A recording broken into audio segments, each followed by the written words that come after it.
Yuji Itadori merupakan protagonis utama dari serial Jujutsu Kaisen. Ia sendiri awalnya hanya seorang siswa SMA biasa yang kebetulan terjebak pada suatu insiden yang memaksanya menelan pusaka jari kutukan Sukuna. Apa saja hal menarik dari sang wadah Ryomen Sukuna satu ini? Simak pembahasannya, tapi sebelum lanjut kita intro dulu. Run from it. That's Mirage all of a sudden. And now it's here. Or should I say, I am.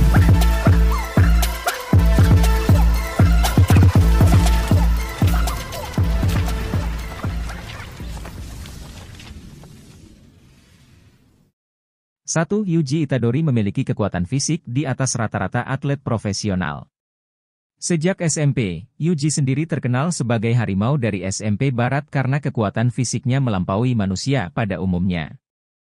Ia mampu berlari pada jarak 50 meter hanya dalam waktu 3 detik dan berhasil melempar bola peluru sejauh 23 meter lebih.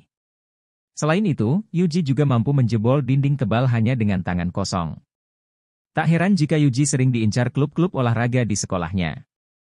Bahkan salah satu guru pembina pun rela menantang Yuji agar bisa membawanya ke perlombaan. 2. Lebih suka kegiatan penelitian gaib. Meskipun memiliki keterampilan olahraga setara atlet profesional, nyatanya Yuji malah tak pernah sedikit pun tertarik untuk masuk ke klub manapun. Alasannya sendiri karena ia harus menjaga kakeknya di rumah sakit sehingga harus tiba sebelum jam 5. Oleh karena itu, Yuji pun mencari school yang sekiranya mengizinkan ia pulang lebih awal. Pilihannya pun jatuh pada klub penelitian gaib karena hanya mereka yang mengizinkan Yuji pulang lebih awal. Selain itu, pemuda tersebut rupanya cukup tertarik pada cerita-cerita berbau mistis. 3. Yuji Itadori menjadi wadah Ryomen Sukuna. Pada suatu hari, Iguchi dan Sasaki yang tak sengaja membawa jari Sukuna diserang makhluk kutukan.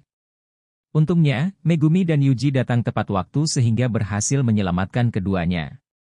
Namun, makhluk kutukan lain yang jauh lebih besar datang menyerang Megumi. Alhasil, Yuji berinisiatif menolongnya meski tahu ia tak memiliki kekuatan kutukan. Di saat terakhir itulah, ia pun menelan jari Sukuna dan berhasil memperoleh kekuatan kutukannya. Gara-gara itulah, Megumi pun hampir saja hendak mengeluarkan Mahoraga jika Gojo Satoru tak segera mampir ke situ. 4. Berhasil membuat teknik kutukannya sendiri. Awalnya, Yuji agak minder saat berada di sekolah Jujutsu mengingat hanya ia yang tak memiliki teknik kutukannya sendiri. Ia pun dilatih Gojo Satoru dengan belajar mengendalikan energi kutukannya terlebih dahulu. Dan benar saja. Cara itu berhasil sehingga Yuji telah menemukan tekniknya sendiri untuk melawan kutukan, Divergent Fist yang memiliki efek pukulan ganda pada setiap serangan. Jurus itu pun diperlihatkan pada saat Yuji dan Nanami membasmi makhluk yang ternyata adalah korban manusia yang diubah oleh Mahito. 5. Satu-satunya yang kebal terhadap pengaruh domain ekspansion milik Mahito. Teknik manipulasi jiwa milik Mahito dikenal sangat mematikan karena manusia terkena akan merasakan perubahan jiwanya. Nanami pun berkata bahwa teknik kutukan 7-3 miliknya pun tak berguna karena bentuk jiwa Mahito yang terus berubah. Mantan karyawan itu juga pernah menyerah saat terseret ke dalam domain ekspansion milik Mahito. Satu-satunya yang bisa menangani Mahito tanpa masalah hanya Yuji seorang karena ia diibaratkan dua jiwa dalam satu tubuh. Ditambah lagi, Sukuna juga tak segan menyerang Mahito karena dianggap sudah lancang telah menyentuh jiwanya. 6. Memecahkan rekor Black Flash milik Nanami Kento.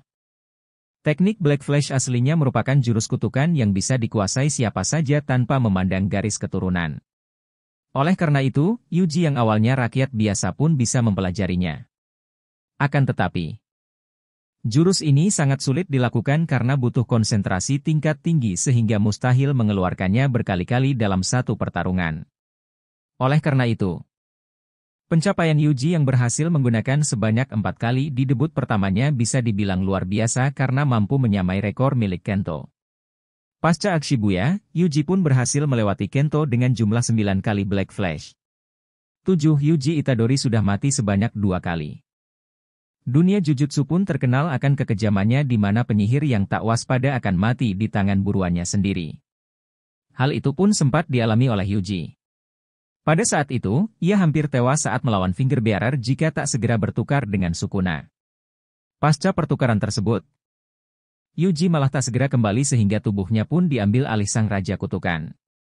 Dengan alasan tertentu, Sukuna malah mencabut jantung Yuji dan baru membiarkan pemilik aslinya kembali sehingga ia pun mengalami kematian untuk pertama kalinya. Secara mengejutkan, pemuda itu baru hidup kembali dengan terikat pada sumpah yang disetujuinya dengan Sukuna. Pasca insiden Shibuya, Yuji pun sempat diburu oleh Okutsu dan terbunuh agar sumpah murid Gojo pada para petinggi terpenuhi. Beruntungnya, Yuji berhasil dihidupkan kembali dengan teknik kutukan pembalik. 8. Yuji Itadori disinyalir merupakan salah satu keturunan Kenjaku. Sebenarnya hal ini masih menjadi misteri.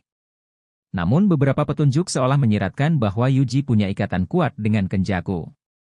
Saat koma akibat serangan Okutsu, Yuji melihat masa kecilnya di mana ibunya memiliki bekas luka yang sama dengan milik Geto yang sudah ditumpangi Kenjaku. Hal itu juga diperkuat oleh insting Choso yang merasa bahwa Yuji juga merupakan salah satu adiknya.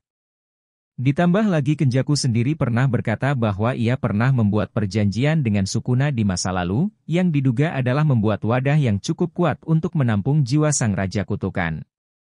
Yang terbaru juga adalah perkataan Kenjaku yang pernah berterima kasih pada Sasaki karena telah berteman akrab dengan putranya.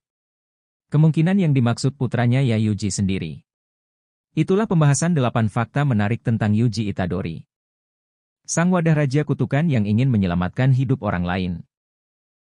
Jika kalian suka dengan pembahasan seperti ini jangan lupa tinggalkan like, komen, dan subscribe-nya. Sekian dari saya dan sampai jumpa di video-video berikutnya.